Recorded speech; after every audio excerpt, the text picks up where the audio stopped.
nossa opinião livre de todos os sábados aqui, né? Hoje recebendo alguns convidados com a camisa do Coringão, Daniel Pucci, psicólogo, parceiraço de estádio.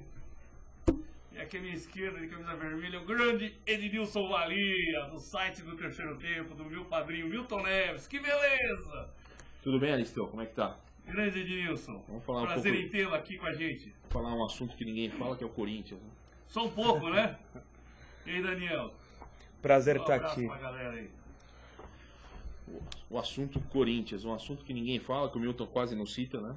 O Milton acho que não gosta de falar do Corinthians, né? O Chico Santo também não. Chico Santo também não. Só meio, né? Eu não sei se você reparou num programa anterior, na semana que o Corinthians fez aniversário, eu mostrei um programa do Paraná. O cara do programa do Paraná falando do aniversário do Corinthians. Vê se ele... O Paraná é um estado que tem a maioria da sua torcida corintiana. A maior né? torcida do Corinthians, maior do Curitiba e do Atlético Paranaense. O Corinthians, que pouca gente sabe, é a 10ª maior marca do mundo em valor. O Corinthians é maior que a Internacional de Milão. Só isso, né? Aqui no Brasil, por exemplo, o Corinthians, uma pesquisa do jornal Propaganda e Marketing, o Corinthians vale hoje 868 milhões, né? O São Paulo, por exemplo, que é o segundo paulista, é o terceiro da lista, 600 e pouco, 600 milhões, e o Santos 212. Então é praticamente o Corinthians vale o Santos e o São Paulo juntos. Que coisa, hein? Coisa triste isso daí. Você viu? Ficou triste com essas histórias. Eu estava conferindo aqui no site do Milton. Essa semana você falou em relação ao estádio do Coringão. Em relação às verdades sobre o estádio do Corinthians. Eu queria que essa polêmica toda de empréstimo do BNDES, dinheiro público, posto incentivo, é só pro Corinthians, não tem pro São Paulo, fizeram pro Corinthians, que nos ponchavam lá do Andrés com o CBF. Qual que é a verdade, né? Que eu sei que você saiu esse estudo todo. Eu fiz uma matéria, tem o Palavra de Calabres, né, no portal do Terceiro Tempo. Na verdade, o que você escuta mais, viu, Daniel e Aristeu, sobre o Itaquerão é o seguinte: são coisas insanas, coisas intempestivas, até preconceituosas sobre o estádio. É dinheiro público, é não sei o quê. Por enquanto, o dinheiro público que existe aqui de clubes no Brasil, por exemplo, tem o São Paulo. O São Paulo CT de Cotia fez uma parceria público-privada, onde ele recebe em descontos de imposto de renda na parceria público-privada 18 milhões para montar o CT de Cotia. Eu não estou sendo preconceituoso, não. Se vocês entrarem no portal Terceiro Tempo, eu apresento o programa Doutor São Paulo. Eu sou corintiano, o Doutor Carta Preta é São Paulino, que é o Doutor São Paulo. O Aristeu está sempre lá escutando, sempre citamos todos. E eu fiz uma pesquisa. Eu estava cansado de ouvir muitas coisas sobre Itaquerão. Eram discussões, é dinheiro privado, era isso aqui. Então eu fui estudar. O que será essa parceria do público, esse estádio Itaquerão do Corinthians? Então, Aristeu, é o seguinte. O Itaquerão ele vai ser construído com desconto do ISS e do IPTU. O que é isso? Imposto sobre serviços e Imposto Territorial Urbano. O Itaquerão é mais ou menos assim, para você prestar atenção. O Itaquerão vai ser feito um investimento de R$1 bilhão da construtora Odebrecht. Perfeitamente. Vai ser feito em Itaquera nos próximos 2 anos. E o Itaquerão vai receber uma matriz. Se você entrar lá no site, eu peço para você entrar aqui, Aristeu, por favor. Pode voltar lá na home, que é uma das matérias mais lidas, porque todos têm muitas dúvidas. Tanto é que a matéria, viu, Daniel? Chama aqui, ó, por favor.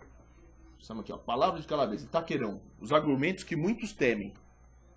Muita gente não quer saber a verdade sobre Itaquerão. É ou não é? Sim, claro. As pessoas só querem falar, é dinheiro público, é dinheiro público, é dinheiro público. Não é bem assim, não. Dinheiro que deveria estar indo para saúde. Isso. Volta aqui, ó. Mais lidas aqui, por favor. Essa segunda aqui, ó. Pode clicar aqui debaixo. Isso. Aqui tá falando sobre Itaquerão. Então é o seguinte. Vai ser feito um investimento na Zona Leste de São Paulo. Um lugar que não tem investimentos, infelizmente. Apesar de contribuir por imposto de renda, tem mais população lá, contribui 30% a menos que os bairros da Zona Nobre de São Paulo. E tem muito mais gente lá, né? Então, quer dizer, a proporção de 100 mil para 1,5 milhão de população que vive em Itaquera é muito maior o imposto, né? E a necessidade das pessoas. A Odebrecht vai investir R$1 bilhão no estádio do Corinthians. Esse estádio, 420 milhões serão sob imposto sobre o serviço de isenção. É dinheiro que é do hospital? Primeiro, Não. esse 1 bilhão e os 420 milhões serão pagos. São pagos. São pagos, não é assim, não vai pagar. Vai pagar. Vai pagar sim. A Odebrecht vai pagar esse dinheiro. Então é o seguinte, é dinheiro que vai para a escola? Não. É dinheiro que vai para o hospital? Não. Esse dinheiro não existe. Até agora, esse dinheiro, os 420 milhões, não existem. Claro. Vai ser pago pela Odebrecht. A partir que ela pagar e cumprir uma série de serviços e responsabilidades com a FIFA, com a prefeitura e com o governo do estado e federal, ela pode isenção nos próximos, depois de 3 anos, de até 420 milhões no IPTU e no ISS. Essa revolta toda não aconteceu no dia 13 de janeiro de 2010. Sabe por quê? Porque isso é um documento que a FIFA obriga todo país que vai fazer a Copa do Mundo a escrever, chamado matriz, até aqui no texto, por favor, aqui, ó, vai um pouquinho aqui para baixo, aqui, ó, chama matriz de responsabilidade, o nome do documento que a FIFA obriga as cidades a fazer. Certo. E no dia 13 de janeiro de 2010, quando foi assinado esse documento, ninguém falou nada, sabe qual era o estádio da Copa do Mundo, meus amigos? O do Jardim Leonor. O Morumbi, o estádio do Morumbi. Eu não sei por que essa revolta. Então, naquele momento, o São Paulo poderia receber os benefícios? Ou o Palmeiras, ou o Santos? Só porque é o Corinthians que tem essa revolta? É verdade, é verdade. Por que será que o Corinthians tem revolta, meu amigo? A gente incomoda. A maioria incomoda, né? Então, esse era um dos problemas. A matriz de responsabilidades. E essa lei que foi criada dos 420 milhões, além desse texto, que é o ISS, são os CITs, Certificados de Incentivo e Desenvolvimento, que foram criados para a Estação da Luz, na região da Cracolândia, que até hoje não foi resolvido para ter investimento lá, em 2005. E foi expandido para a Zona Leste, em 2010. Essa é a verdade do Itaquerão. Não há dinheiro público. Mentira, nesse ponto. Vai haver dinheiro público, sabe do quê? O governo federal vai criar uma arquibancada provisória lá. Estadual, né? Estadual. De 70 milhões vão gastar. Eu também não acho que é justo fazer isso. Mas a cidade inteira vai receber só no jogo de abertura, que é o principal jogo da Copa do Mundo, viu? A abertura sempre, Olimpíadas, Copa do Mundo é o principal jogo. Vai receber 190 mil pessoas nesse jogo. É só na abertura de visitantes da cidade de São Paulo. Isso, segundo a consultoria Century. Aliás, muitos duvidam da consultoria Century, será também? Porque se é a favor do Corinthians, pode dar alguma dúvida sobre a consultoria, né? Da credibilidade dessa consultoria, que é uma consultoria muito bem renomada no mundo inteiro. Ela falou que a cidade de São Paulo vai receber só nesse jogo de abertura 1 bilhão de reais de gastos. Não, 1 bilhão de reais vão vir gastar só no jogo de abertura. Um jogo, são 190 mil visitantes na cidade de São Paulo. Claro que não vão ter 190 mil pessoas no estádio. Claro. São 60 mil, né? Sim. 70 mil, acho que vai ser. Então, vai ser 190 mil de equipe técnica, TV, rádio, outros torcedores para ver o clima da Copa do Mundo. Porque ali vai desenvolver a região. Vai ser construído hotéis, vai ser construído muita coisa. Então são 1 bilhão e nos próximos 10 anos a imagem da cidade de São Paulo vai receber em créditos, assim, as pessoas, vai ficar na memória das pessoas da cidade mais 1 bilhão. Sem dizer que o metrô praticamente desembarca dentro do Itaquerão. O Fielzão. Tem algum estádio no Brasil que tem o metrô que Olha, cai na porta? eu não posso dizer, mas aqui em São Paulo eu não vejo nenhum. Você conhece algum em São Paulo? O Pacaembu é pertinho do metrô das Clínicas, né? Não desemboca dentro, mas tá ali. Mesmo assim, acho que tá 1 quilômetro, né? Eu acho que o Itaquerão é o mais próximo, vai ser. O Morumbi é longe, né? Vai ter o metrô da Vila Sônia. É 1 km e 200 metros. Tá lá na... Vai ser na Francisco Morato, praticamente, o metrô, Com a né? Jorge João Saad. Com a Jorge João Saad. O Palmeiras tem o Barra Funda lá, que é meio distante. Falou em distância, o Ronaldo chegou lá de trem em 19 minutos, né? É.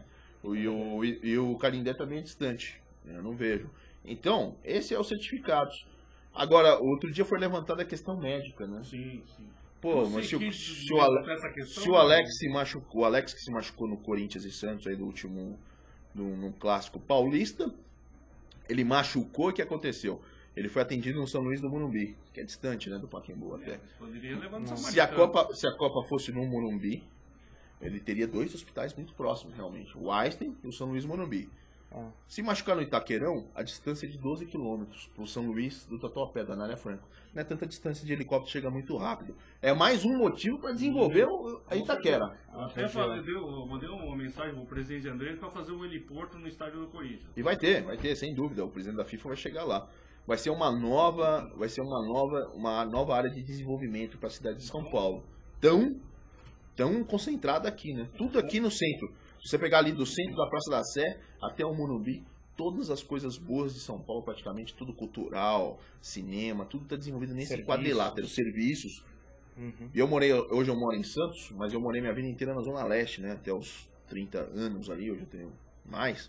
E ali a gente tinha muitas dificuldades. Hoje está muito melhor, claro, hoje está muito melhor. Mas não tem tanto desenvolvimento ali. Mas então, tendo heliporto no estádio, acabou o problema. Isso daí chega em qualquer hospital, principalmente esses de primeira linha, como o AIS e tal, que eles têm heliporto também, né? Mas eu acho que a grande questão que ele está levantando aqui é como assim você precisa de um heliporto para ir daquele local em Itaquera para um hospital. Muito pelo contrário, você não deveria precisar do helicóptero ou do heliporto, deveria ter o hospital ali próximo da região, não por causa do estádio. Não por causa do estádio, mas por causa da população daquela região. Eu estou falando hospitais de referência. Claro que há hospitais na região de Itaquera, por exemplo, Santa Marcelina, né? Sim, que não é de grande desenvolvimento, né? Como o Einstein e o São Luís. Mas aí o governo do estado vai ser incentivo, mais pessoas vão utilizar ali a zona leste de São Paulo. Eu acho muito bom, não sei se é por causa... E outra coisa que eu vou falar sobre o Morumbi, que é do estádio da Copa, que muita gente não fala, mas eu entrevistei aqui o arquiteto da Arena Pantanal, que é o Sérgio, tá aqui na matéria, Aristeu, por favor. Matéria do São Paulo? Aqui nessa matéria mesmo. Aqui o nome dele, que eu não lembro agora, está aqui o arquiteto Sérgio Coelho. Ele desenvolveu a Arena, ele está fazendo a Arena Pantanal, que vai ser outro campo da Copa. Ele foi chamado com outro arquiteto aqui em São Paulo, o Tomac, né? Como é que ele chama?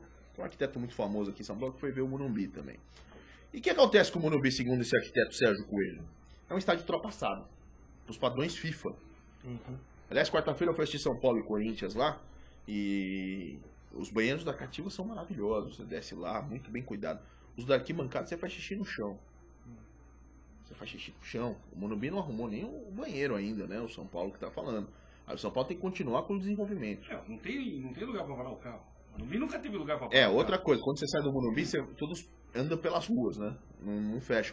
O Morumbi é o estádio do São Paulo, onde o São Paulino se sente bem. E faz muito bem, como o Corinthians se sente bem no Pacaembu.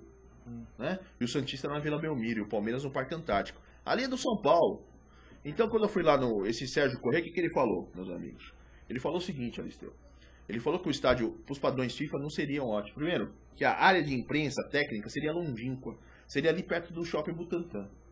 É distante para o estádio, para a cobertura. Outra área que foi muito, que ele citou, o Morumbi é muito longe do torcedor do gramado. E tem determinados pontos cegos também. Foi outro ponto que ele falou. E esses pontos cegos são irremediáveis, ele falou. Você tinha que destruir para construir o estádio. Segundo ele, eu não consultei o São Paulo ainda, o problema do Morumbi de você fazer outros estádios são as cativas. O que acontece com as cativas? As cativas, quando o São Paulo vendeu isso na década de 50 e 60 para a construção desse grande estádio, que é o Morumbi, um estádio de primeira linha hoje aqui no Brasil, nesse momento, o que ele falou sobre isso, sobre o estádio do Morumbi? Ele falou que as cativas foram vendidos ali uma parte do terreno, não foi vendido o local da cativa. Então, o São Paulino, ele tem uma propriedade do terreno ali, ele não tem uma cadeira só. Então, na hora de você mudar de local, precisaria de uma assinatura. E o Morumbi, como nós sabemos, o Morumbi, o Pacaembu foi planejado na década de 70, né? Também não é só São Paulo, não. Tem muito corintiano. É isso que eu tô falando. O Morumbi, a década de 70 e 80, praticamente o Pacaembu sumiu. Você vê só os grandes jogos no Morumbi. Todos jogavam lá. Então o que aconteceu? Tem muito São Paulino, muito corintiano, muito santista e palmeirense proprietário de cativa. Com certeza. Então o que acontece? Todos têm que assinar para fazer a mudança de local de cativa. E são mais de 40 mil cativos, mais que são 30 mil cativos. Isso há um problema, porque tem gente que morreu. Então, tem que fazer inventário, passar para a família. É uma grande dor de cabeça também para a mudança. Então, São Paulo, o Morumbi, para os padrões FIFA, é normal que seja um estádio ultrapassado. Ele foi construído de 50 e terminou em 70. Sim, com certeza. Então o São Paulo tinha muitos problemas burocráticos, é normal que seja um estádio... Tem incentivo também, dado pelo prefeito, acho que é Toledo Pisa, se eu não me engano. E tem muitas dúvidas ainda sobre o comportamento do Laudo Natel, né? Laudo Natel fez uma rifa que obrigava as professoras a fazer os alunos vender rifa. Isso realmente eu desconheço, mas eu confio na sua informação. E muita gente fala do Laudo Natel, o Dr. Osmar fala muito isso, né, no programa, como o Laudo Natel ali no jornal Jardim Leonor, porque era Leonor Mendes de Barros, que era a mulher do Ademar de Barros, né? Que ali é engraçado, porque ali chamava, no terreno do Jardim Aricanduva, chamava o Morumbi. Engraçado, Aricanduva, que é da zona leste de São Paulo, um território corintiano, sem dúvida. Então, era essas, se você quiser acessar para ter mais informações, entre no terceirotempo.com.br, palavra de Calabresa e Itaquerão, os argumentos que muitos temem. É isso que eu levanto sobre isso. Eu não estou defendendo o Corinthians nem São Paulo, estou tentando fazer uma coisa mais abalizada sobre a reflexão sobre o estádio da Copa. O Morumbi era um estádio ultrapassado. O Palmeiras nunca nem pensou em fazer sobre o estádio da Copa. Quem procurou o governo de São Paulo, quem procurou o Corinthians, não foi o Corinthians que procurou passear a Copa. Eles procuraram o Corinthians. Claro, isso ia fazer o estádio para ele. Somente isso. E eu acho que tem algumas questões que eu acho importante frisar. Que é a diferença entre o que é o estádio do Corinthians e o que é o estádio da Copa. Né? Você tem, por exemplo, a questão das arquibancadas removíveis que o governo do estado vai colocar lá. Você tem uma série de exigências da FIFA que elevam o preço do estádio, desde restaurantes e banheiros para as áreas V, V e P. Só para a imprensa são 5 mil lugares. A área de recepção de imprensa, que não, ou seriam mais simples, ou não existiriam, não sei se não fosse um estádio da Copa. Existe muita gente, concordo com você, existe muita gente amarga da imprensa falando, como que custa 1 bilhão o estádio da Copa e o da Juventus de Turim custa 400? Meu amigo, quem já fez obra em casa sabe, se você colocar um cano de uma marca aí, de um felino famoso, é um preço. Se você colocar da marca Zé Mané, é outro. É claro. Se você vai pôr granito, se você vai botar azulejo na sua casa, é um preço. Se você vai botar granito, é outro. E a exigência da FIFA é que coloque granito. A exigência da FIFA é que tenha 5 mil lugares para a imprensa. Tanto é que depois da Copa do Mundo, o Corinthians vai poder usar o estádio depois de 4 ou 5 meses. Por quê? Porque os lugares vão ter que ser feita uma readaptação. Não precisa de 5 mil lugares para a Copa, para a imprensa aqui no Brasil. Porque temos, em média, jornalistas de 300 a 400 por jogo. Né? Isso é um jogo importante. Então, há muitas adaptações que precisam ser feitas no estádio no estádio da Copa do Mundo, né? Que todo mundo está falando que se não for o Andrés até falou essa semana, se não for no Brasil, pode ser na Alemanha, né? O problema é que eu acho que é o Corinthians, porque o Internacional de Porto Alegre recebe os mesmos benefícios e vai fazer no Beira-Rio a Copa. E no Paraná vai ser na Arena da Baixada, o Atlético Paranaense. E quando era o Morumbi, ninguém levantou um dedo para falar. Não, o problema é em Brasília, que não tem nem público, os caras estão fazendo um elefante branco lá. Não tem público. Pois é. E em Manaus? Vai também acontecer o quê? A ideia era para reativar para a Copa do Mundo. Parece que também da Arena Pantanal, como é que vai fazer lá? Quem não tem tem que ser uma arena de multiuso, né? O que eu acho mais estranho assim, eu sei que também trabalha muito no meio da imprensa esportiva, é a imprensa esportiva fazer crítica a esse tipo de investimento, né, em relação ao esporte. Né? Sendo que ela usufrui e vai usufruir desse investimento todo. Né? Eu acho, Aristeu, que a função da imprensa é realmente verificar. Não, verificar uma coisa. Agora, fazer uma crítica porque está fazendo esse tipo de investimento. Investimento, incentivo fiscal tem em qualquer segmento. Há um complexo na imprensa, eu acho que a imprensa tem que ficar em cima. Eu sou a favor disso, tem que ver onde que é o investimento, porque realmente a gente conhecemos aqui, não é só a natureza humana, em todo lugar estoura o orçamento. Claro. E no Brasil a gente sabe como que estoura os orçamentos aqui no Brasil, infelizmente. Mas há um mau humor aqui, uma enzima dentro da imprensa, porque principalmente a imprensa paulista. É um amargor terrível. Tudo que é aqui tem que ser corrupto. Eu tava vendo o Campeonato Brasileiro é o pior do mundo. Aí eu tava assistindo, outro dia assisti 7 jogos no final de semana, estava de plantão. Assisti o Campeonato Alemão, assisti o Campeonato Brasileiro, assisti o Campeonato Italiano, assisti o Campeonato Inglês e assisti o Campeonato Português. Vamos lá. O Campeonato Brasileiro é terrível. O Campeonato Espanhol é ótimo. Sabe qual é ótimo? Quando tem Barcelona e Real Madrid. Tirando esses dois times, o campeonato é terrível. O Raio Vallecano, que está na terceira divisão, vamos falar outro tipo. Real Sociedad E La Coruña tá na segunda, vai. O Real Sociedad e o Levante. Jogo terrível, terrível. É um jogo horrível. Se jogasse aqui no Brasil, estariam na segunda divisão. Mas o Campeonato Brasileiro não presta, só porque tem 10 que podem disputar o título. Assisti outro dia Manchester City, que é um timaço, realmente. O Wigan. O Wigan em inglês, o Manchester City do Tevez. Sim. E o Wigan. O Wigan não marca ninguém, cara. Os caras jogavam como queriam. Você vai jogar aqui contra o Figueirense retrancou e marcou 2 gols no Corinthians. Não deixou o Corinthians jogar. Do Jorginho. E o Wigan, se jogasse aqui, ia tomar de 8. Dos 10 primeiros colocados. Até do Palmeiras tem uma fase. Então é muito fácil falar que o Campeonato Brasileiro não presta e você comparar o Barcelona com os times daqui. Agora compare o resto dos times de lá. Você acredita que, já que você está conversando em relação à imprensa, que a imprensa aqui de um certo modo é muito bairrista, de alguma certa, você acredita nisso, não? Eu vou te falar, a gente também é muito crítico. Do Sul, eu acesso a imprensa esportiva é bairrista como é em qualquer lugar. Na Espanha é pior, Barcelona e Madrid. E tem toda uma rivalidade já histórica. Até política, né? Cidades, política. Na Itália também tem alguns jornais, a Gazeta dello Sport, tudo, mas eu lembro que o Falcão, quando foi jogar na Itália, tem uma história até meio engraçada, que a imprensa italiana falou que o Falcão não era casado, e falou que ele era gay, né? A imprensa italiana divulgou, não sei o quê, e a torcida da Roma apareceu lá, Falcão, não importa o que você é, nós torcemos por você. É um absurdo, né? Eles não tinham, mas eles já viam, é especulação. A imprensa inglesa também é muito especulação, né? E eu falo assim, a imprensa brasileira, ela ainda é melhor que as outras, porque na Espanha eu fico vendo o Marca outro dia pôs aquele Thiago, que é jogador da Ponte Preta, que era do Santos, Thiago, vocês devem lembrar, Thiago tem mais outro nome, não sei se é Thiago Matias, eu acho que não é, mas ele é o novo Messi. Pô, o cara sumiu, tá jogando na Ponte Preta hoje. Todo dia tem uma informação nova, o Neymar já foi vendido pro Barcelona e pro Real Madrid.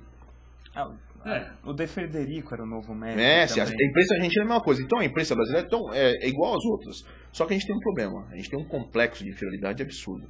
Tudo do Brasil é péssimo, dos outros é ótimo. Complexo de vira-lata. É um complexo de vira-lata do Nelson Rodrigues, né? Dos outros são ótimos. Outro dia o Phelps aqui apareceu fumando maconha, né? É um atleta sob pressão, tudo, né?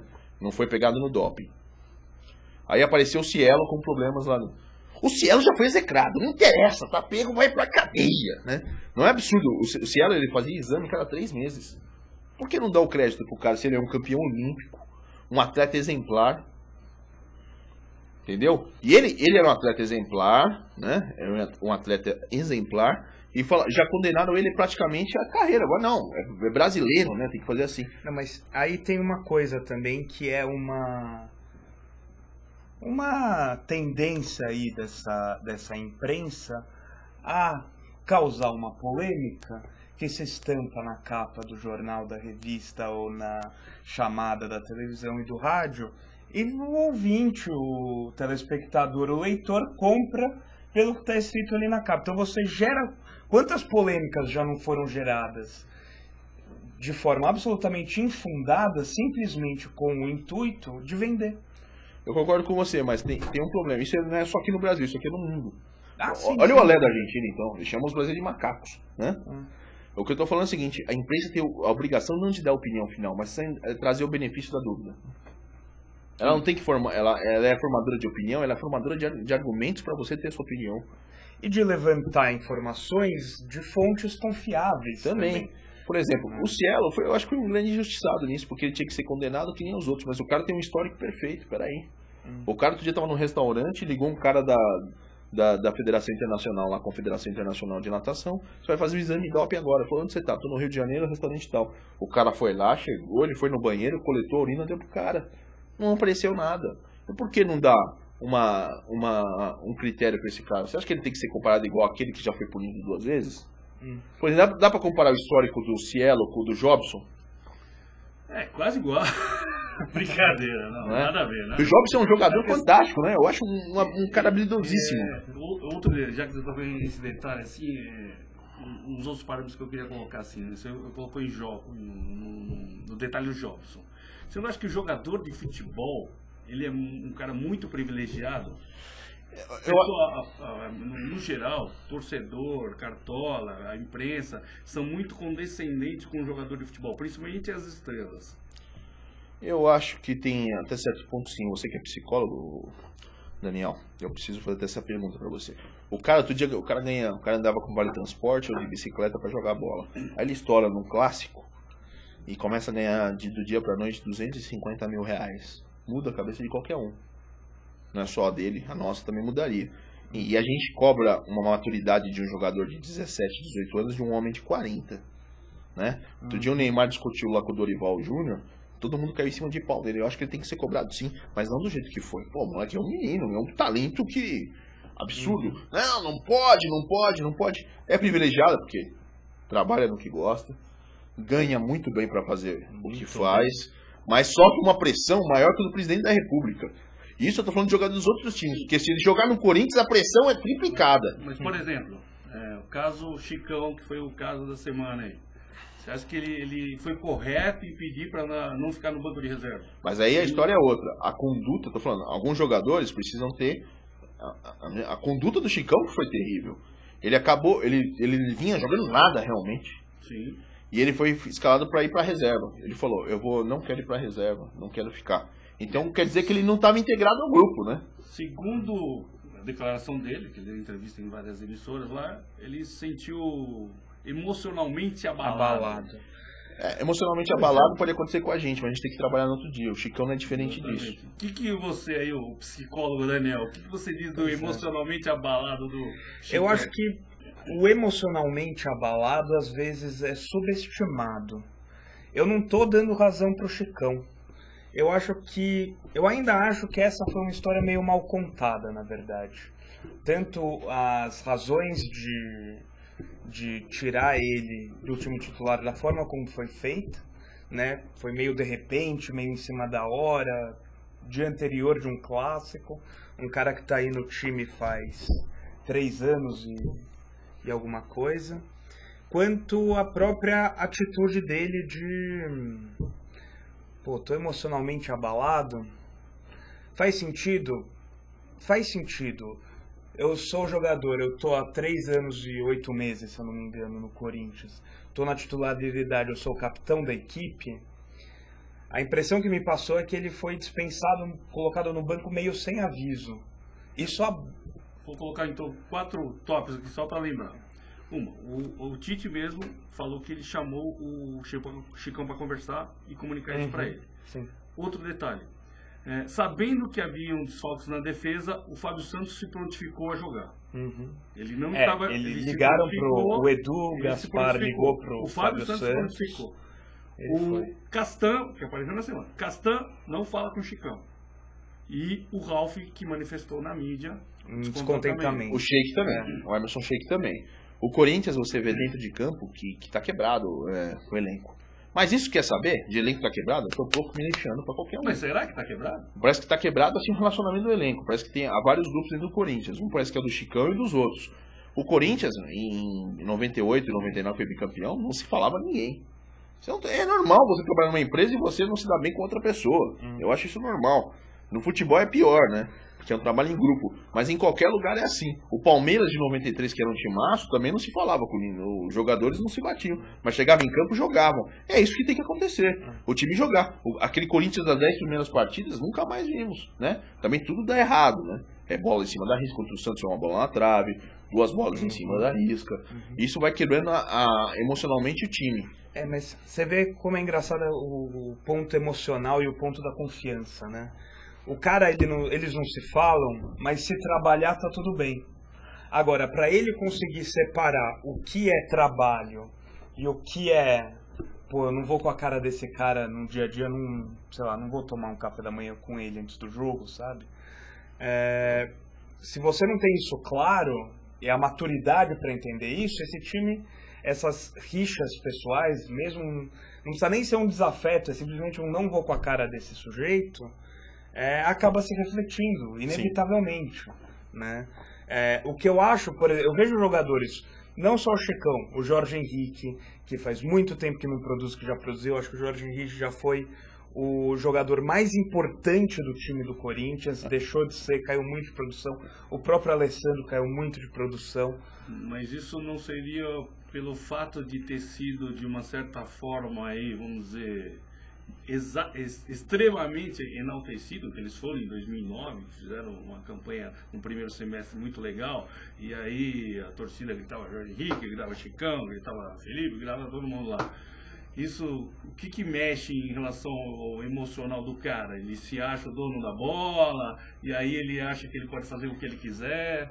Então, né, você ser extremamente enaltecido não necessariamente é uma coisa que pode te causar entrar em campo de salto alto, né? Você ter esse reconhecimento, muito pelo contrário, pode ser extremamente produtivo. Pô, tô sendo enaltecido pelo meu trabalho, tô trabalhando duro, tô treinando, tô aqui fazendo o meu melhor. Meu, tá ótimo. E o que a torcida enaltece, se não o esforço do jogador? Porque futebol, ele, enfim, você pode ter um puta time jogando muito bem e as bolas baterem na trave, dá aquele lance que o cara tá impedindo 30 centímetros, bandeirinha não vê e é gol do outro time. Futebol tem dessas coisas. Mas será que o esforço do jogador, sabe, a cabeça fria do jogador, o coração quente do jogador, a raça, não é o suficiente para ele ser enaltecido? Eu acho que é. Né? E se ele não para de demonstrar isso em campo, daí a torcida começa a pegar no pé, ele tá correndo de freio de mão puxado, ele não tá com vontade, ele não tá suando a camisa, não entrou no jogo, tá sono, tá preguiçoso, tá na bebedeira, e não sei o que, não sei o que, não sei o que. E isso naturalmente mina a confiança do torcedor. Mas, Aristeu, eu concordo com você quando você falou uma coisa, mas eu sou mais o Daniel aqui. Será que o Leandro Castan falava com o Chicão quando o Corinthians ganhou as 10 primeiras partidas? Será que o Chicão falou que ele sai à noite, ele deixava de sair à noite quando o Corinthians estava ganhando? Então, quero dizer, as mesmas coisas que devem acontecer hoje aconteciam naquele tempo, só que não eram evidentes, né, os problemas de relacionamento. O problema é que os outros times cresceram. Você vê o Santos, como tá jogando. O Santos tem um elenco, esse Henrique, o Ibson, tudo, né? São jogadores que armam o time. E o Corinthians, apesar de ter ido o Ralf e o Paulinho pela seleção, outro dia estavam até levantando mais uma teoria da conspiração, que o Bano beneficiou o Corinthians, porque o Ralf e o Paulinho não foram. É brincadeira o Ralf e o Paulinho pra seleção, pra começar, né? É brincadeira. Não é porque eu sou corintiano, mas eu vou te falar. O Ralf, depois que voltou da seleção, não tá jogando mais nada. E o Paulinho já faz algum tempo que não vem jogando nada. Então, vou te falar, o Ralf e o Paulinho não para a seleção porque foram o Sandro e o Hernandes. É brincadeira deixar o Hernandes na Lazio e levar o Paulinho? Olha que o Hernandes joga que o Paulinho joga. Verdade. E o Ralf e o Sandro. O Ralf, a torcida corintiana adora, mas pela aí, o Ralf marca bem. O Sandro estava machucado. O Sandro estava machucado e vem sendo chamado pelo Mano desde o começo. E seleção são os melhores. Não vai chamar o Elkson, que vem fazendo um campeonato brasileiro brilhante? Muito bom, muito bom. E o Jefferson, que é um excelente goleiro? Vai deixar o Casimiro do São Paulo, que é pra mim que vai ser um dos volantes da seleção em 2014, titular? O grande problema da seleção, na minha opinião, naquela competição na Argentina, foi não ter um cabeça de área específico, de ofício. Né? O Lucas era que saía com a bola. O Lucas não conseguiu dar conta do recado. O que mais precisava naquela seleção, que só tinha gente que jogava pra frente, era um cara ali na frente da área para dar proteção pra zaga. E o Lucas não. E o Muricy falou uma coisa muito importante hoje no futebol, que ele falou: quem arma, todo mundo tá falando, não, você tem que ter um meio de armação, mas quem arma os times hoje são os volantes. Sim. É só você ver o Barcelona, Iniesta e Xavi. Meu Deus do céu. Eles armam o time perfeitamente. Não bastasse os dois, trouxeram Fábricas. Aí, meu amigo. Não, você tem que sair com a bola no pé, né? E quem que tem um outro grande time que nós admiramos muito, apesar de ser do Santos? O Arouca. Como joga a bola o Arouca? Ele carrega o Santos ali também. O Neymar é gênio, mas o que o Arouca faz? E o tal de Henrique marcou gol contra o Corinthians. Olha o Cruzeiro, mandou o Henrique embora, o Jonathan, né, que era do Santos também. O Jonathan da Inter de Milão e o Henrique. Olha o estado que tá o Cruzeiro. Esse ano pode os três mineiros podem cair. Olha que ponto chegamos. Terrível, terrível. Outro, analisando o comportamento ainda, né, em termos de jogador. Adriano, né? Deu uma declaração recente. Primeiro, para analisar, vou pensar em relação à análise. O comportamento dele de ter ido ao jogo do Corinthians no jogo contra o Flamengo, chegar lá no vestiário e conversar com os jogadores. E uma recente entrevista dele que ele se mostra arrependido e diz que vai dar a volta por cima. Né? Dá para acreditar? Vou falar duas coisas. Primeiro, os amigos tiveram... O Aristeu, você estava no jogo do Flamengo, né? Sim. Você também estava, Daniel? o Corinthians, o que ele jogou naquele jogo, fazia tempo que eu não vi ali, você sentiu orgulho de ser Corinthians. O Corinthians lutou a cada minuto aquele jogo. Muita gente, quando saiu do estádio, tava chorando, né? Sim. Porque o Corinthians batalhou, o Corinthians jogou demais naquela partida. Aliás, foi a última grande partida do Corinthians brasileiro. Com certeza. Com certeza. Né? Porque contra o São Paulo foi terrível, nem se falar contra o Corinthians. Depois foi Fluminense, então nem se fala, né? Mas foi um jogo maravilhoso do Corinthians naquele jogo. E o Adriano indo lá mostrou que estava integrado ao grupo. É isso daí. Esse é o detalhe que eu queria dizer. Se ele foi tem... da força. Diz que ele mudou muito coisa porque ele entrou lá e falou: vamos ganhar, que isso aqui. E era o Flamengo, o time de coração dele. Vamos ganhar, estamos aqui, não sei o quê. Eu acho que o Adriano está tentando melhorar. O problema é que. Acho que ele já está se sentindo um pouco. Dia 9 de outubro eu acredito que ele deve estrear. E acho que o Luiz Fabiano também vai. Isso vai fazer a mudança desse campeonato brasileiro. Né? E o Adriano eu acho um baita centroavante. Eu acho que ele tem todas as condições de se recuperar no Corinthians e ser centroavante brasileiro da Copa 2014. Ele e o Damião. Um dos dois para mim vai ser. Eu torço muito para que Adriano, Luiz Fabiano e Damião se recuperem com todo o merecimento que eles tenham. O Adriano, eu acho que ele tem uma história muito peculiar, né, no futebol. E ele tá num momento, ele é um cara que você repara que ele tem uma certa sensibilidade, vamos dizer assim, né, acaba entrando em algumas confusões, alguns problemas, e a impressão que me dá sempre é que falta um apoio para esse cara, sabe? Um apoio confiável, um apoio verdadeiro para esse cara, para ele se firmar um apoio psicológico, se desenvolver, né? Um apoio psicológico. O Adriano parece muito frágil, né? Assim, tipo, parece um meninão, assim. É questão assim, né? E acho que é o que você estava falando, de você ter um cara que tem, enfim, um dia vai pro jogo jogar bola de bicicleta e no outro dia começa a entrar um monte de grana na conta. E daí não é só a questão de o que eu vou fazer com esse dinheiro. A questão é quantas pessoas esse cara passa a sustentar, sabe? Quanta pressão começa a cair em cima dele, de clube, de torcida, de imprensa. De repente ele abre o jornal, tem uma foto dele no carnaval com uma latinha de cerveja, não. Porque é essa hipocrisia que o cara não pode beber cerveja, o cara não pode fazer nada. Só quem pode é jornalista, né? Que depois eles jogam, a gente sabe que todo mundo vai pro bar, né? Ou vai se refrescar. Mas eu acho que o jogador, fora do futebol, ele pode fazer o que ele quiser. Desde que ele represente. Cumpra bem seu papel. Cumpra bem seu papel. E qual é o seu papel? Dar o máximo dentro de campo. Entendeu? E não influa na forma física dele, né? O cara também não pode chegar e tomar 4 caixas de cerveja e falar, não certeza, né? A questão é o exagero. Né? Isso claro, pra qualquer independente de ser jogador de futebol, não. Mas é que o jogador de futebol... cara, no meio da semana lá, chega no trabalho. Você vai chegar na reunião, você vai estar... É claro. Entendeu? É a mesma coisa. É claro. A questão no final das contas, a gente precisa julgar os jogadores por aquilo que eles demonstram dentro de campo, por aquilo que eles demonstram nos treinamentos, por aquilo que eles demonstram no seu ambiente de trabalho. Não fora do seu ambiente de trabalho. Mas aqui a gente faz as duas coisas. Mas a gente gosta de fofoca. Puta como a gente gosta de uma fofoca. E a outra coisa é o seguinte, eu concordo com você, mas é assim, ou o cara é monstro, ou o cara é levado às extremas, né? Ou o cara é um canalha total, ou ele é um anjo.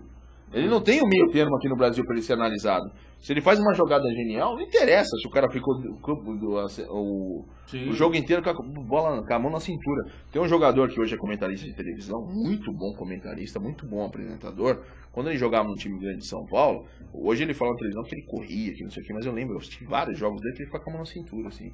Parecia mestre de escola de samba, ficava optando pros outros. Só que bola parada, ele era perfeito. Era bola na caixa. Ele tinha uma raça em jogo decisivo que poucos tinham. E ele era corintiano de verdade. Isso eu nunca vou lembrar. Foi muito. Ainda é o meu ídolo. Ele fazia cada gol, ele lutava, ele corria. Mas tinha jogo que ele tava lá, só mestre de escola de samba. Esse mesmo. É um grande comentarista, foi um grande jogador. O que ele fez em 90 com um time muito fraco, levou o time ao título brasileiro, né? E outra coisa... Você citou, né? Outra questão, eu não citei, você está citando. Neto, um abraço para você, eu gosto muito de você. Falando isso, parabéns pro Fenômeno, que fez aniversário essa semana aqui. E outra coisa que eu quero falar sobre o Fenômeno, O Corinthians tem que agradecer realmente, porque o time estava na segunda divisão. E o cara escolheu jogar no Corinthians. E que a torcida gostava desse cara. A imprensa tentou jogar ele contra... O que a imprensa fez para jogar o Ronaldo, a torcida contra o Ronaldo, e nunca conseguiu, né? Eu nunca me esqueço quando você ia no estádio assistir jogos do Ronaldo, para variar, o estádio sempre cheio, né? Uma coisa que o Corinthians sempre faz. Aliás, já perdeu o jogo, empatou, perdeu e já tem 20 mil ingressos para amanhã. E o time e a torcida, quando falava o nome do Ronaldo, era quase um gol, né? Mas antes de ele vir jogar, ele já era um ídolo. Então... Não, mas quando ele foi a torcida corintiana, quando eu acho entrou... que teve um momento crucial na trajetória do Ronaldo dentro do Corinthians, que foi o alambrado. Eu nunca vi ele comemorar. Ele ganhou 2 Copas do Mundo. O que ele comemorou naquele gol contra o Palmeiras, eu nunca vi também. Cara, e eu acho que é isso que a torcida espera do jogador. Eu acho que eu já falei isso, vou repetir. Cabeça fria e coração quente. Cabeça fria e coração quente. O torcedor, ele tá na arquibancada, ele tem muito pouco que ele pode influenciar com o que está acontecendo ali no campo, a não ser gritar. Ele quer se sentir representado por aquelas pessoas que têm a honra de estar vestindo aquela camisa. O torcedor, ele quer se ver lá dentro de campo. Eu acho muito isso. O torcedor, se estivesse lá dentro, ele corria até não aguentar mais, ele dava combate, ele dava carreira, ele não andava em campo. E ele espera isso do jogador, cabeça fria e coração quente. O Ronaldo, quando fez aquele gol de cabeça no Palmeiras, saiu, pulou no alambrado, comemorou. Puta, ele ganhou a torcida inteira. Mas ele ganhou durante o jogo também, sabe por quê, Daniel? Durante o jogo ele teve um comportamento exemplar. Teve uma parada técnica, ele saiu do banco para dar água para os jogadores que estavam em campo. Ele estava no banco. Um cara que é bicampeão do mundo pela seleção brasileira e jogou nos maiores times do mundo, Inter de Milão, Barcelona, Real Madrid, Corinthians. Então, ele saiu do banco, foi dar água para os jogadores que estavam em campo. Na hora que o Palmeiras fez o gol, ele ficou lá. Teve uma hora que quase o Corinthians foi gol. Ele pulou. Quando ele entrou, o primeiro lance dele quase tive um infarto. Ele deu um drible de corpo no Pierre, o Pierre caiu no chão. Depois ele acertou aquela bola na trave. Quando ele fez o gol, então... Eu tenho um amigo meu que teve uma crise de choro interminável. Realmente o fenômeno, acho que... Mas calhou a história dele junto com a história do Corinthians. O momento dele foi bem propício para ele vir para o Corinthians, né? E gerar tudo que gerou. E tem jogadores que só o Corinthians, tipo o Marcelinho Carioca, que ele jogou no Corinthians. É um absurdo que aquele cara... Eu nunca vi o Marcelinho jogar mal no Corinthians, né? Você pode falar dele do comportamento de elenco, não sei o quê. Mas, pô, eu lembro de um jogo contra o Palmeiras que ele fez um gol do meio de campo. De falta no Veloso, depois não lembro quem abriu as pernas, ele foi lá também e fez um 2-1, uma virada histórica. O Marcelinho Carioca também tem uma história de gol no Corinthians absurda. Com certeza, né? Com certeza. Em relação ao Corinthians é futebol. Apesar que eu disque Marcelinho lá. É verdade, o Marcelinho quando veio pela Federação Paulista, o Corinthians praticamente ligou tanto lá e... Os efeitos aqui, do Ronaldo. Aqui, ó. Aristeu Codão. Coitado da minha. Aristeu Codão com cabelo e careca. Aqui. Antes de Ronaldo e depois de Ronaldo. Você tá falando do Ronaldo, né? O Ronaldo que adorava jogar no Morumbi. Sempre marcava muitos gols. O Ronaldo e o Douglas, né? Porque o Douglas que tá no Grêmio, jogar no Morumbi contra o São Paulo, ele sempre marca um. Brincadeira. E eu lembro do... O Elias. O Elias, então, nossa. O Ronaldo nunca marcou gol no Ceni. Em compensação, o Elias, acho que ele nunca deixou de marcar um gol no Rogério Ceni. É um absurdo que jogava o Elias contra o São Paulo. Você acha que, voltando ao Adriano, você acha que ele vai conseguir ter essa identificação que o Ronaldo trouxe? O Adriano é povo. Se ele não tiver essa identificação, acho que se tem alguém que pode ter essa identificação, é o Adriano. Você acha que o Ronaldo falou uma coisa pra ele? Olha, eu dei a minha virada no Corinthians porque os caras acreditaram em mim. E se você deixar, os caras vão acreditar em você. O Adriano, na hora que ele sentir o calor da final, ele vai ficar no Corinthians pra ser feliz. Ele precisa de uma coisa, cara. Tesão de jogar bola. Se ele tiver tesão de jogar bola, ele vai dar o máximo dele, ele vai treinar, ele vai entrar em campo para aquela torcida maravilhosa gritando o nome dele e vai arrepiar a espinha do cara. Eu acho que vestir a camisa do Corinthians, entrar no Pacaembu, ter aquela torcida, dá aquele frio na espinha, aquele arrepio no corpo, que você olha e fala, caramba, tô fazendo o que eu gosto, olha onde eu tô, vou me entregar aqui porque é isso que eu é isso que eu faço, é isso que eu sou. E a torcida do Corinthians tem uma característica, né, Aristeu e Daniel? A torcida do Corinthians é muito comum quando tá ganhando. Eu acho ela igual às outras quando tá ganhando. Realmente eu não vejo nada diferente. Mas quando tá perdendo, não existe torcida igual nesse mundo. E pode falar de Boca Juniors, pode falar o que quiser. Quando tá perdendo, o time não para. Aliás, o Corinthians não gosta de nem sair na frente. Parece que ele fica meio murcho, assim. Sim, falando só outra observação. Declaração do Emerson em relação à torcida do Corinthians. Que ele reclamou das críticas aí do pessoal que foi lá reclamar. Porque o time, segundo ele, né, o time tá bem. Tá no topo, tá disputando o título. Eu acho que a torcida não tem motivo de ir lá fazer. Eu acho que a torcida também não deve ir mesmo. Não tem que chamar o elenco. E a diretoria não tem que abrir porta pra torcedor nenhum. Só que assim, ele citou a do Flamengo, né? Se fosse no Flamengo, isso não acontecia.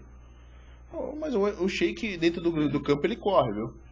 Eu acho que é isso que é o problema. É o cara que tá mais mostrando vontade de bola agora, é o Emerson. Eu venho assistindo, eu assisti Corinthians e Flamengo, já seguidamente, depois assisti Corinthians e... Foi um jogo aqui que o Corinthians perdeu pro Santos, eu assisti Corinthians e Santos, Corinthians e Flamengo, Corinthians e Santos e Corinthians e São Paulo. O Chico correu demais nos três. Então, isso no Flamengo, porque a torcida do Flamengo, quando tá ganhando, só sabe fazer festa, né? Quando tá perdendo, eu não sei se é muito diferente, não. Teve um tal do Urubu Blog lá que tomou um pau lá, dentro do conselheiro. E tem um tal de capitão que manda no Flamengo lá, tirou o Zico. Olha quem tirou do Flamengo, o Zico. Simplesmente o maior jogador da história do Flamengo. Então, o Sheik tá errado nisso de comparar o Corinthians, já fez isso no Fluminense e deu errado, o Fluminense com o Flamengo. E outra coisa, a torcida não deve mesmo reclamar, não. Ela tem que reclamar no estádio. Vaiar, ficar de costas, fazer o que achar melhor. A torcida a diretoria, o pior, pode até na frente do CT reclamar, eu acho isso até válido. Mas a torcida a diretoria abrir portas para torcedor ir lá reclamar. Com o jogador. Reclamar taticamente com o treinador. Como que um torcedor, por mais abalizado que seja, e esses que vão reclamar não entendem nada, vão reclamar sobre o padrão tático do time? Não, o que eu soube lá que é assim, houve uma manifestação, apesar que teve um grupo que invadiu o CT, né? Mas nesse último que o Sheik estava reclamando, os caras fizeram uma manifestação fora do CT. Os caras que foram conversar no hotel com os jogadores, foram conversar porque os jogadores aceitaram conversar, né? E das outras vezes quem recebeu os torcedores foi o Edu e o Duílio, né? Dentro da gestão do Andrés, o Andrés sempre fez uma gestão aberta, né? Isso até, de uma certa forma, eu vendo, assim, convivendo lá, que eu frequento o clube, até para o Andrés é muito desgastante, mas foi dessa forma que ele quis tocar a administração dele, né? Então a porta dele está sempre aberta para quem quiser, é só ligar e marcar, que ele recebe. Então ele recebe qualquer torcida organizada, que ele mesmo diz que ele é oriundo de torcida organizada, né? Então por isso que as torcidas têm esse espaço para... Até onde eu entenda que não haja violência, não haja agressão, eu acho que é uma coisa que não vejo problema, não. Né? Eu acho que o André fez muitas coisas boas pelo Corinthians, né? Eu conversei com o César Sampaio, eu conversei com o Adilson Batista, ele acertou essas dívidas que eram intermináveis da gestão do Alibe com esses jogadores. Ele praticamente liberou o Corinthians de muitas dívidas, né? Todo mundo fala da dívida do Corinthians, mas tem que ver as dívidas dos clubes europeus. É normal você ter um time que tem um orçamento tão grande que nem o Corinthians ter uma dívida de 100 milhões. O Corinthians tem um orçamento de 200 milhões, né? Eu acho que é até normal esse time. O Real Madrid tem uma dívida de 1 bilhão. Os Estados Unidos tem a maior dívida do mundo. E é normal para você organizar. Não é tão normal que quando você passa, que você arrecada. E a partir do ano que vem, os clubes brasileiros ficarão fortíssimos com o dinheiro da TV. Né? O Corinthians, que recebia 25 milhões, vai receber 110. É muito dinheiro. E tá na hora de contratar um craque, né? Porque não tá dando. Segundo o Andrés, a proposta pro Carlitos está de pé até o final do ano. Não, eu acho que o Carlitos não vem, não. É mais fácil vir um Kaká, viu? Kaká? Veja bem, o Carlitos não quer ficar na Europa, ele quer vir embora. Mas ficou, né? E o Boca não tem dinheiro para bancar essa história. O patrocínio do Boca hoje é 12 milhões, né? Do Corinthians hoje o patrocínio é 60, então Mas negociar, pensar em Carlitos e inevitavelmente pensar em Carlitos conversar com o Kia, não ressuscita certos pesadelos que já... Não é conversar com o Kia, não tem nada a ver com o Carlitos, tá? O Kia sim... O empresário do Carlitos é o Adrian Rocco. É o Adrian Rocco. Adrian Rocco, mas o Kia está envolvido com o Carlitos ainda em negociações. Ele é amigo. Ele é amigo, não. Ele é um empresário, ele é o agente do Kia para negociação. O agente do salário, dessas coisas que negocia é o Adrian Rocco. Mas as negociações de Carlitos Teves, quem negocia é o Kia Jorabichian. O Kia já negociou com o São Paulo aqui no Brasil, com o Santos e com o Palmeiras, e até com outros clubes, internacional também, sobre a ida do jogo. O Kia é um agente internacional, ele pode negociar com quem quiser, né? O próprio Andrés fala, quer dizer que o próprio Andrés fala que eu nunca mais vou poder contratar nenhum jogador que seja representado pelo Kia. Aliás, o Santos tem uns 2 ou 3 jogadores que foram o Y deles, né? Mas é um assunto muito, é sempre uma questão ainda muito delicada. Eu acho que quando é feito às claras, pode ser o que feito. Não pode ter negócio escuso, né? Porque até hoje o Ministério Público falou, não, a MSI lavou dinheiro no Brasil. Eles não apontaram nenhum indício. O processo não foi julgado.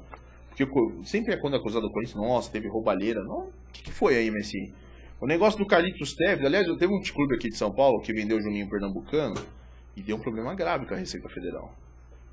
Ele foi punido e teve que pagar o dobro, acho que 6 milhões de dólares. Agora o Teves, ele veio do Boca para o Corinthians por 20 milhões de dólares na época. E não teve problema financeiro, né? Mas teve muita gente apontando. É engraçado que eles apontaram para o negócio da negociação do Corinthians e dentro do Corinthians havia um descalabro financeiro que ninguém, o promotor público, viu. Eu sei que é uma entidade particular, mas ninguém apontou porque ele levou 14 milhões de dólares para o Uruguai, o senhor Alberto do Alibe. O dinheiro está preso lá. Então quer dizer que o Ministério Público foi ver isso depois e ficou muito interessado na MSI. Sabe por quê? Porque dava mídia. Tem um certo Ministério Público aqui no Brasil que ele só aparece quando tem TV. Ligou a câmera, o cara abre a geladeira e dá entrevista. O que é mais estranho até que na época é que assim, foi impedida a prisão preventiva do Kia e do Berezovski, né? Agora, os outros 2 sócios não foi pedido, que era o seu Alberto do Alibe e Paulo Angione, que eram os sócios da MSI. Os outros 2, porque moram no Brasil, não precisavam pedir prisão preventiva. Eles alegavam que eles tinham um problema para fuga. Eu queria ressuscitar um assunto aqui com você sobre Itaquerão, como que o São Paulo perdeu o Morumbi para a Copa. A inabilidade política foi um dos motivos do São Paulo ter perdido também. O São Paulo, a primeira coisa que ele fez foi brigar com a CBF, depois com a Federação Paulista. Não estou falando que ninguém é santo na CBF nem na Federação Paulista. Mas o São Paulo conseguiu brigar com o Corinthians, Santos, Palmeiras, até a Portuguesa, que ele roubou jogadores da divisão de base. Agora, a inabilidade política. Aí se elegeu o Marco Aurélio Cunha, um homem muito inteligente, reconheço. Para a Câmara, vereador. Qual a primeira coisa que ele fez? Vetar o Pacaembu para o Corinthians. E ele fez o Itaquerão surgir. Sim. Ele trabalhou como vereador São Paulino ali, ele não trabalhou como vereador para a cidade. Vai acabar o estádio, o que vai virar o Pacaembu quando Palmeiras, Corinthians e São Paulo tiverem seus estádios em dia? Não pensou, se tivesse arrendado o Pacaembu para o Corinthians, ninguém tinha pensado no Itaquerão. Ia ficar naquele sonho da pedra fundamental, aquele papo de sempre. E o que aconteceu? Nada, né? O Marco Aurélio Cunha foi lá, vetou, ajudou a vetar o Pacaembu. Pela prefeitura passou. O projeto de. Não passou na Câmara, não passou pelos vereadores. Passou. Não passou na comissão, mas ele foi vetado na hora da votação com todos. Na votação? Na votação. Ele passou na primeira comissão de 12, quando o Marco Aurélio foi contra. Na hora da votação geral, ele foi vetado. Aliás, a Associação de Moradores do Pacaembu, eles não querem que façam nada. Então eu acho que agora, que quando o Pacaembu não tiver mais jogos, pegue qual é o custo do Pacaembu e divida entre eles lá. Já que eles não querem que aumente o Pacaembu, eles não querem que aumente a FAAP. Não querem que tenha show. Não querem que tenha show, então eles dividam as despesas do Pacaembu. Outro dia não quiseram que tinha um metrô, porque vai ter um metrô dentro ali, muito próximo do Pacaembu agora, né? E tinha outro lá de Genópolis também que não queria. Então divida as despesas. Porque o Pacaembu foi construído antes deles chegarem lá. Então a inabilidade política do São Paulo também foi aquela besteira do Juvenal de dar 10% da torcida do Corinthians, porque o São Paulo tinha feito um negócio da China, né? São Paulo, Corinthians, Santos, todo mundo jogava lá. Como chama lá? Os camarotes do Morumbi chegaram a valer 27 milhões de reais. São Paulo arrecadou só em camarote. Era uma grana que não acabava mais. Quando o São Paulo vetou os 10% pro Corinthians sem avisar o Andrés lá, quando o Andrés ficou maluco, o Corinthians parou. Depois parou o Palmeiras, que também teve uma briga com o São Paulo. Quem não lembra foi a briga do São Paulo por motivos reais, não, né? Você lembra que teve o jogo Palmeiras e São Paulo no Parque Antártico? O Palmeiras jogou lá Sim, Eles jogaram engarrasados dentro do vestiário do São Paulo. Foi um motivo, né? E o Santos parece também teve um problema com o São Paulo. O Santos não quis jogar Libertadores lá e não foi por causa de Corinthians, não. Nem por causa do CBF, nem por causa de ninguém. Porque não quiseram mesmo, porque o Morumbi tem um custo alto. O aluguel do Morumbi é 300 mil e do Pacaembu é 50. E o Corinthians tem renda. As rendas do Corinthians no Pacaembu é de 1,2 milhão em média. Corinthians, São Paulo e Corinthians deu quase 50 mil pessoas. 44 mil pessoas. 44 mil pagantes. Sabe quanto é de renda? 1,2 milhão. Corinthians com 35 mil dá o mesmo valor. É porque lá no Morumbi é tudo percentual, né? Mesmo o aluguel também é percentual. Então, conforme se você arrecada mais, você paga mais. E aí você paga o percentual da Sul-Americana, que também é percentual, e da Federação Paulista, que também é percentual. Agora, você levantou um ponto... A inabilidade política foi um... Pode falar, por favor, mas eu acho que foi um dos casos que o São Paulo perdeu. Não, eu acho que foi. É que você levantou um ponto aí no meio, que pra mim é um ponto muito caro. Por mais que eu goste do projeto do Itaquerão e de levar um centro importante de investimento para a Zona Leste, se o Corinthians arrendasse o Pacaembu, era perfeito. Aquele estádio é fantástico, é lindo demais. A arquitetura, a história dele, a localização, um dos estádios mais bem localizados do mundo, sabe? E aquilo seria perfeito. Aquela é a nossa casa há muitos anos já. Você está falando do lado emocional. É lógico que todo mundo gosta do Pacaembu. Estou falando do lado emocional, porque, sem dúvida. Agora, tem muita deficiência em relação a espaço, para separar o carro, mesmo os sanitários, né? Mas isso são coisas que são eu acho que você não vai nem... Você vai pagar pela distância, mas você não vai ter esse tipo de problema. Mas isso são coisas possíveis de resolver. E você tem o metrô ali, tá vindo uma nova estação, como ele disse, sabe? O ideal é você não ir de carro ao estádio. É você ter um transporte público de qualidade que você possa... Pô, são 35 mil pessoas, não dá para 35 mil pessoas irem de carro, sabe? Eu acho que a questão da localização, a questão histórica do Pacaembu, né? E nada que também uma boa reforma não resolvesse ali de rebaixar o gramado, tirar aquela pista de pedestre. Por que a gente tem, né? Nosso público brasileiro tem esse lado emocional de se apegar às coisas. O Pacaembu, por exemplo, para a história do futebol, ele era mais importante do que o Wembley? E o Wembley também acha. O Maracanã fala, não pode demolir, o Wembley foi demolido. Exatamente. Eu também acho. Tira a foto, tira a foto, guarda e já era. Eu também não tenho essa. Deixaram as torres lá de Wembley, né, que era o histórico. O Pacaembu você podia ter deixado a fachada, que eu acho maravilhosa. A fachada é fantástica, mas dentro você podia mudar tudo. E eu falo, o problema do PVC, o Paulo Vinícius Coelho, que é um grande jornalista na ESPN Brasil, ele falou uma coisa muito grande sobre os estádios do mundo e suas casas, né? O Brasil tem o mesmo problema da Itália. O que aconteceu na Itália? Foi a mão grande do Estado de construir estádios públicos. Então os clubes não se preocuparam em construir. O primeiro que foi o São Paulo, que construiu o seu, né? Mas você pode ver, nós temos em Alagoas tem o Rei Pelé, que cabe 40 mil pessoas. Nós temos lá no Ceará, tem um gigantão lá do Ceará, lá cabe 50, 60 mil pessoas também. E o problema do Pacaembu, e aconteceu o quê? Na Itália não tem o Estádio Olímpico de Roma, que é da Roma e da Lazio. Agora a Juventus acabou de construir um, né? Porque não tinha também, jogava no estádio lá em Turim, junto com o Torino. Tanto é que em Milão tem um estádio que Inter e Milan dividem. E a mesma coisa vai acontecer no Brasil. O Brasil tinha um Pacaembu, jogava os 4 grandes, até o São Paulo construiu e os clubes não se interessaram mais. O Palmeiras pouco jogava. Aliás, o Palmeiras tem uma atrás, só tragédias no Parque Antártica, né? Tirando a Libertadores. E os clubes brasileiros não se preocuparam. E agora o Corinthians fez o seu estádio lá de Itaquá, que vai construir, né? Não tá trabalhando, o Odebrecht tá trabalhando duro lá. Vai ter a sua casa, né? E vai parar de alugar. Mas o Corinthians tem uma ligação histórica com o Pacaembu que não pode ser. O corintiano, como o São Paulo se sente no Morumbi, o corintiano se sente no Pacaembu. Quando eu tô no Pacaembu, por exemplo, eu sou corintiano, eu me sinto muito em casa. Eu vou andando, parece que eu conheço as pessoas ali. Eu entro lá no meio de vestido uniformizado ou não, saio. Você funcionário, você conhece o cara que vende a cervejinha na rua, você conhece todo mundo. Né? É uma coisa fantástica realmente o Pacaembu. Não, eu adoro o Pacaembu. Rapidinho, o palpite amanhã, o que você acha em relação ao Corinthians e Bahia, o que vocês vão achar? Jogo fácil? Aristeu Kodama, fácil, Edson é não vai pro ser. jogo. Eu lembro do Corinthians e Bahia da Série B. O que foi aquele jogo, cara? Até hoje o Bahia fica na minha cabeça por causa daquele jogo do Felipe. que o Felipe tomou aquele Gol frango do de... Douglas ou Elias era o nome do cara? Era um meio campo, acho que era Douglas. Fez um gol ali de falta, longe. Isso, Esse campeonato, ele não tem jogo fácil, sabe? Ceará, Figueirense, não importa, Bahia, nem América, até América, Cruzeiro, né? até Atlético Goianiense, até América de Minas está dando uns sustos por aí. Então, o jogo de amanhã não vai ser fácil.